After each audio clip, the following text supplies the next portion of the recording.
Hello and welcome to the Little Listeners Library. My name is Amelia. I have a wonderful book to read called How the Borks Became, written by Jonathan Emmet and illustrated by Elys, Dolan. So, are you ready to listen? Let's go. On a faraway planet, quite like our own Earth, a bunch of Bork mothers had just given birth to a great brood of Borklings in all shapes and sizes. Some look like their parents, but some are surprises. The thing about Borks is no two are a match. They're all a bit different. Just look at this batch. These odd little differences help the Borks thrive. Without them, it's doubtful they'd still be alive. You see, Borks haven't always looked as they do. Their fur was once short, and its colour was blue. And those long, skinny necks that make them so tall were once very squat and not skinny at all.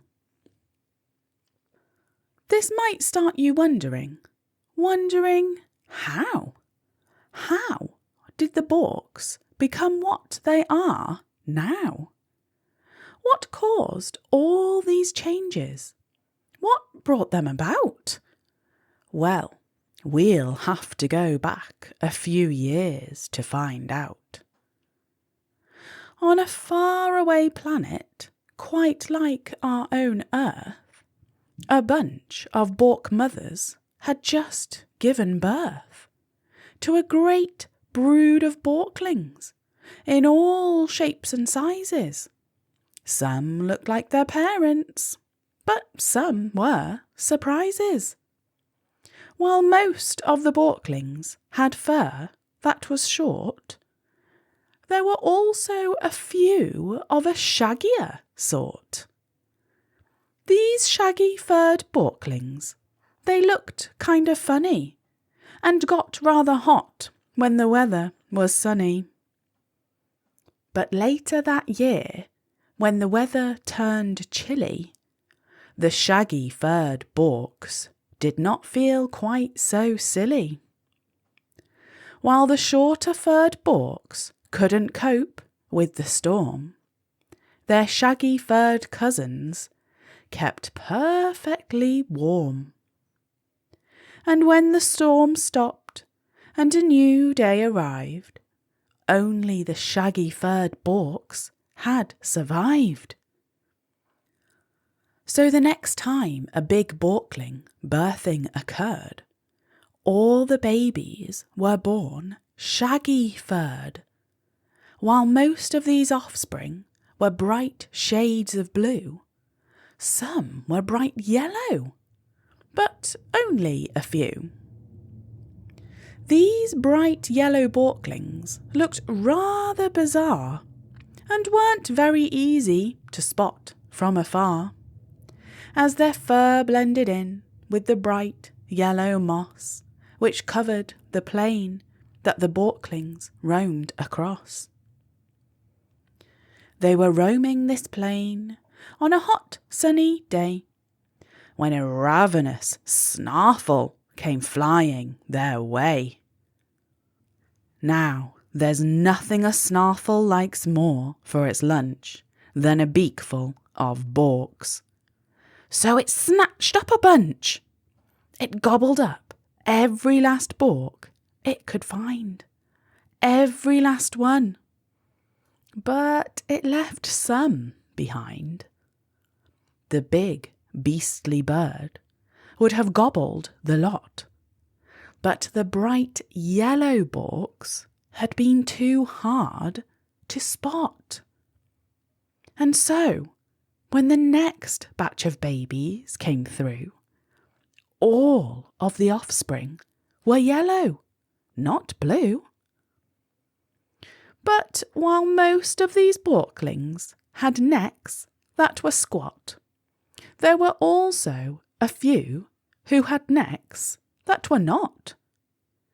These skinny-necked Borklings looked rather absurd, with their heads towering over the rest of the herd. But later that year, when the weather grew dry, these tall Borks were glad to have heads up so high. For without any rain, the moss shriveled up dead, and moss was the food on which every Bork fed. So with nothing to eat, many Borks died off too. Almost all of the herd, except for a few. For the skinny-necked Borks, things were not quite so dire, because, thanks to those necks, they could reach a bit higher and feed on the branches of jujubong trees, which held lots of water within their thick leaves. So we're back where we started, but now you know how. You know how the Borks became what they are now. And if anyone asks how this mystery is solved, you can tell them the answer. They simply evolved. It's truly remarkable, wondrous, and strange how through evolution a creature can change. Evolution explains many other things too. It explains just how you became you. The end. What a fascinating story about how living things grow and change over time, describing evolution. I wonder if you could change anything about us people or humans over time, what would you change? Maybe you'd give us wings so that we could fly, or a tail to help us balance, or even big elephant ears to help us hear better. See if you can tell a grown-up all about your ideas. I bet they'll be very excited to hear them. Thank you for coming to the Little Listeners Library. We'll see you again soon.